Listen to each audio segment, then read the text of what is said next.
2025년 4월 17일 3개월 만에 홀로 다시 찾은 제주도. 지난 2년간 수없이 타고 다녔던 800번 버스. 서귀포 매일올레시장 바로 옆 캐니스테이 호텔을 예약했습니다. 4박에 86,000원. 하룻밤 가격이 찜질방 수준이었습니다. 저는 트립닷컴에서 왕복 항공권까지 예매했습니다. 왕복 항공권은 106,000원. 호텔 정문이 조식 식당과 바로 연결되어 있습니다. 이 호텔은 올레길 걷는 분들의 베이스 캠프로 딱일 것 같았습니다. 정문 쪽 1층 주차장 모습입니다. 후문 쪽 주차장 모습입니다. 후문 쪽 호텔 모습입니다. 후문 쪽은 서귀포 매일올레시장 5번 입구와 바로 연결됩니다. 호텔 주차장 만차 시 바로 옆에 있는 공용 주차장을 이용하라는 안내문입니다. 호텔 정문 쪽 계단으로 올라와서 저기 오른쪽 문을 열면 바로 여기 조식 식당입니다. 조식 식당을 통과하면 호텔에 짐을 보관하는 장소가 있습니다. 그리고 그 옆에 체크인을 하는 키오스크가 있습니다. 잘 안 될 땐 전화를 걸면 바로 호텔 키가 나옵니다. 물론 미리 예약을 하신 분들에 한해서입니다. 호텔 프런트에는 대부분 직원이 없는 경우가 많습니다.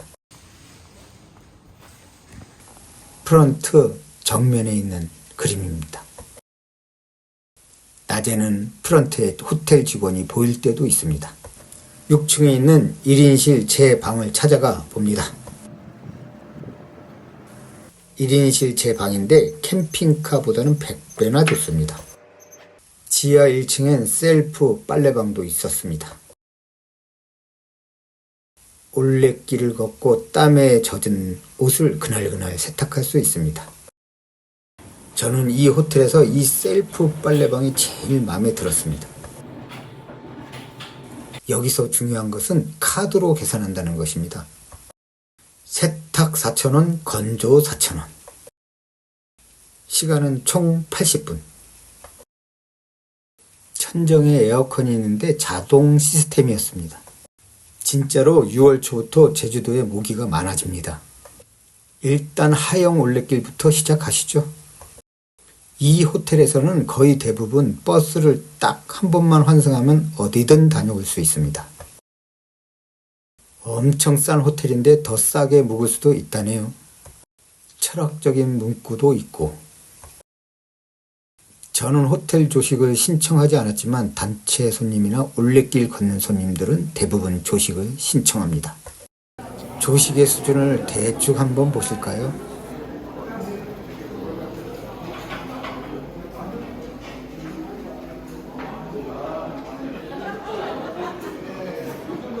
조식 손님들이 많이 보입니다. 음식이 떨어지면 바로 보충해 줍니다. 하루 숙박비가 25,000원도 안 되는 호텔의 조식 수준입니다. 맨도롱 또또 미지근하고 따뜻하다라고 하는 뜻이라고 합니다. 호텔에서 가까운 서귀포 구 시외버스 터미널. 저는 여기서 282번 버스를 타고 동광 육거리까지 갔습니다. 동광 육거리 4번 정류장에서 하차하여 3번 정류장 쪽으로 걸어가서 783-1번 버스로 갈아탔습니다. 이 버스는 한림항까지 갑니다. 한림항에는 비양도로 가는 배표를 파는 매표소가 있습니다. 비양도까지는 여기서 편도 약 15분 걸립니다. 두 개의 선박 운항 회사가 경쟁하고 있었습니다. 첫 출항이 9시에 출발하는 2000년호, 첫 출항이 9시 20분에 출항하는 비양도호, 저는 오전 9시에 출항하는 2000년호의 왕복 티켓을 샀습니다. 매표소 안의 내부 전경입니다. 전 호텔에서 출발한 지 약 2시간 만에 한림항에 도착한 겁니다. 이곳 매표소 안에 있는 비양도에서의 볼거리 14가지를 자세히 들여다본 후 비양도에 가면 상당히 도움이 됩니다. 천년랜도호의 객실 내부 모습입니다. 한림항에서 비양도항까지는 약 3.5km 된답니다. 가격은 성인기준 왕복 12,000원입니다. 한림항은 제주 올레길 15코스 A와 B 코스의 출발 지점입니다. 한림항 인근 편의점 난간에 있는 총천연색 뿔소라 껍데기입니다. 사람 머리만한 소라 껍데기도 있었습니다. 이제 비양도를 향하여 가봅시다. 승선 기념으로 셀카 한 장 찰칵. 객실과 2층 공간을 둘러봅니다.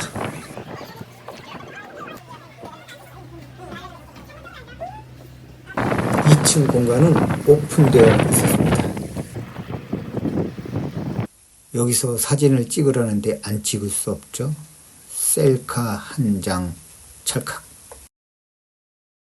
갈매기 먹이 새우깡을 줄 때 쓰는 집게랍니다. 갈매기밥 새우깡은 2,000원. 다시 객실로 내려가 봅니다. 첫 출항하는 배를 타신 분들, 비양도 마을회의 경고 문구입니다. 아마도 예전에는 비양도에 근무하는 공무원은 공짜였나 봅니다. 순식간에 비양도까지 다 왔습니다. 무사히 저반까지 마쳤습니다.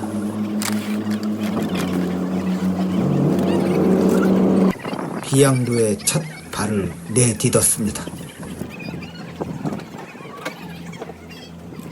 참 밝은 얼굴의 보말이야기 식당 사장님.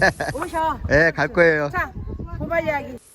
저는 보말이야기 식당을 가진 않았지만 인터넷에서 사진들을 찾아봤습니다. 보말이야기 식당 내부 전경입니다. 각 메뉴의 가격표입니다. 물회가 15,000원, 보말죽도 15,000원, 보말손 칼국수 12,000원. 식당에서 바라본 바깥 풍경이 끝내주는 보말이야기 식당이었습니다.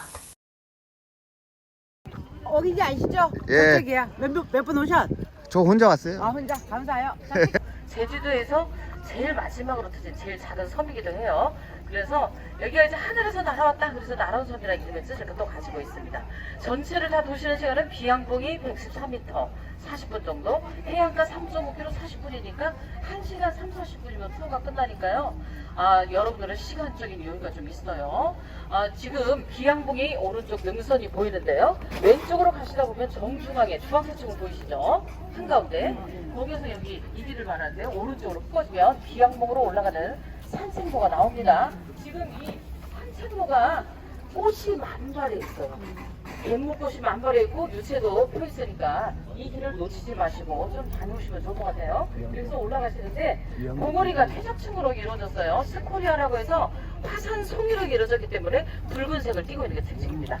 그래서 계단을 타고 등대까지만 올라가시는데요. 중간에 대나무 포토준인 숲길도 있어요. 이렇게 해서 올라갔다 내려오시는데 요 위에서 아래로 보면 두라구가 그대로 보이는 장소이기도 해요. 이렇게 내려오시는 40분 2번 봉우리는 아쉽게도 폐손이 돼 있어서 안전상 못 들어가게 돼 있습니다. 비양도의 산책로 A코스, B코스. 비양도 마을입니다.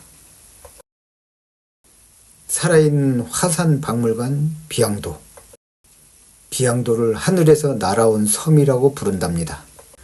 비양도는 고려시대 때 화산 활동으로 생긴 섬이라고 합니다. 애기 업은 돌이라는 의미의 호니토는 용암 가운데로 물기둥이 솟아 내부가 비었다고 합니다. 비양도는 작은 섬이지만 1박이 필요합니다. 펄랑못은 바닷물로 된 염습지라고 합니다. 비양도 할망당 하르방당.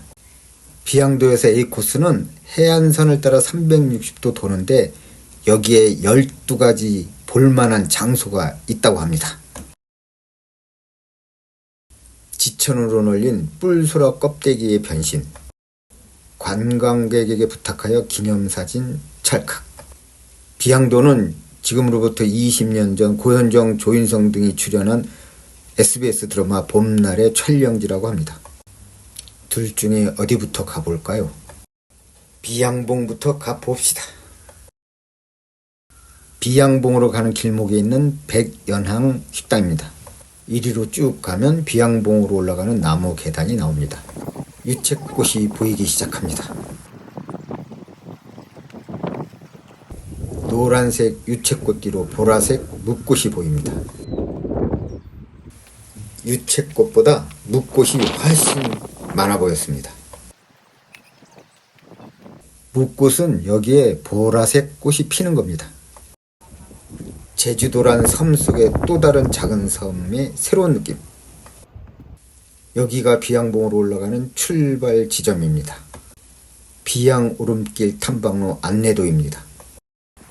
쉬엄쉬엄 가도 왕복 3-40분 거리입니다.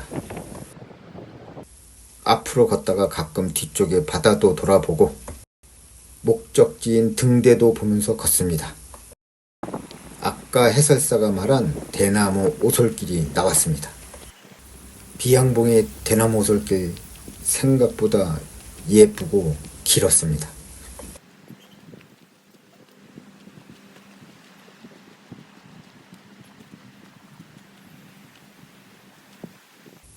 포토존에서 셀카 한 컷.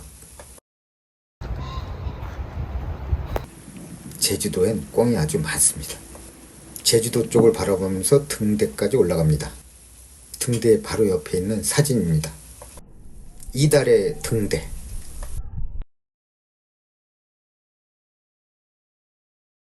비양봉 정상기념 셀카 한 컷.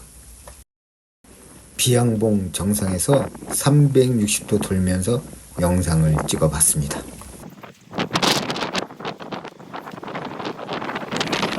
밑으로 분화구도 보입니다. 멀리 협재 및 금능해변도 보입니다. 왔던 길로 다시 되돌아서 내려갑니다. 이제 펄랑못으로 가봅니다. 색칠한 뿔소라 껍질로 담벼락을 치장하는 것이 유행인가 봅니다. 다른 곳은 몰라도 이 펄랑못 주변은 꼭 한 바퀴 걸어 보셔야 합니다.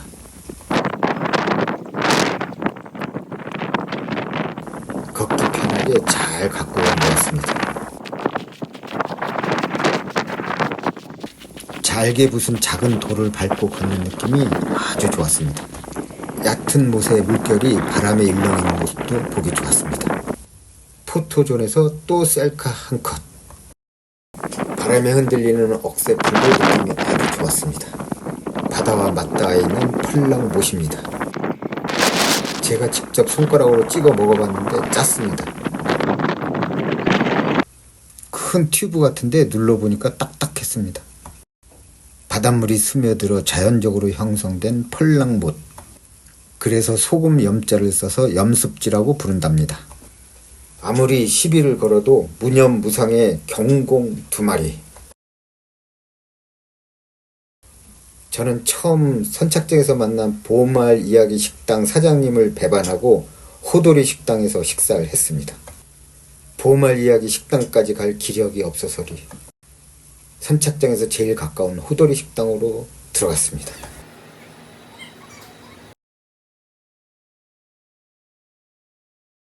비양도에서 이 해물 보말 칼국수를 시켰습니다. 잘 먹겠습니다. 감사합니다. 보말 해물 칼국수. 오, 가리비. 일단 국물이 시원했습니다. 이 쭈꾸미인지 문어인지 낙지인지 모르겠죠. 한 마리가 들어있네. 그 밖에 콩나물과 미역 등이 들어있었습니다. 와, 소라가 그냥 통째로 들어있네. 소라가. 면은 손으로 직접 반죽해서 썰은 칼국수가 아니었습니다.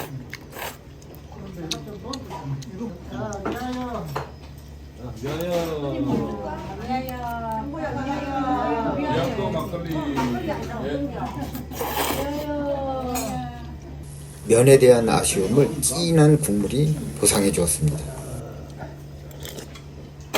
야, 밑에 보말이 엄청 많이 있네. 보말을 먼저 건져 먹고 나중에 국물까지 싹 비웠습니다. 한 그릇의 힐링 보말 해물 칼국수. 보말죽은 요런 그릇에 나옵니다. 호돌이 식당 명함입니다.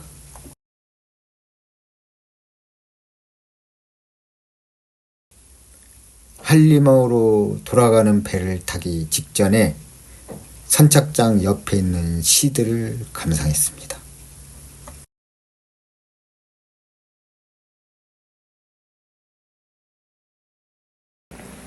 한림항에서 출발한 제가 타고 갈 배가 들어오고 있습니다. 저는 아침 9시에 들어와서 오후 12시 15분에 나갑니다. 3시간 15분을 비양도에 머물다가 가는 겁니다. 한림항에서 또다시 시를 감상해 봅니다. 아쉬움을 뒤로 하면서. 다음번에 오면 비양도에서 1박을 하면서 일몰을 보고 싶습니다. 이번엔 한림항에서 784-1번 버스를 타고 동광 육거리까지 갔습니다. 서귀포 호텔까지는 5번 정류장에서 탑니다. 이날 저녁엔 매일 올레시장 안에 있는 황금어장 식당에서 지인 2명과 만찬을 즐겼습니다. 황금 모듬 스페셜 9만원, 멍게와 뿔소라회는 서비스, 딱새우회 1만원, 기타 매운탕 1만원, 소주와 맥주는 5천원. 다음날 호텔에서 510번 버스를 타고 신시가지 수영장으로 갔습니다. 유포리아를 다시 보다니. 사실 이번 제주도 여행의 목적에 이 신시가지 수영장에서 수영하는 것도 포함됩니다. 첫날과 비양도 간 날 빼고는 매일 수영장을 찾았습니다. 현재 서울 생활 중에 이 수영장이 제일 아쉽습니다. 캐니스테이 호텔에서 15분이면 갈 수 있는 이 수영장을 가는 버스는 많습니다. 2시간 50m 풀의 자유수영에 1,500원. 마지막 날 저녁엔 양푼이 동태탕에 제주 막걸리 한 병으로 아쉬움을 달랬습니다. 본 영상을 끝까지 시청해 주셔서 감사합니다.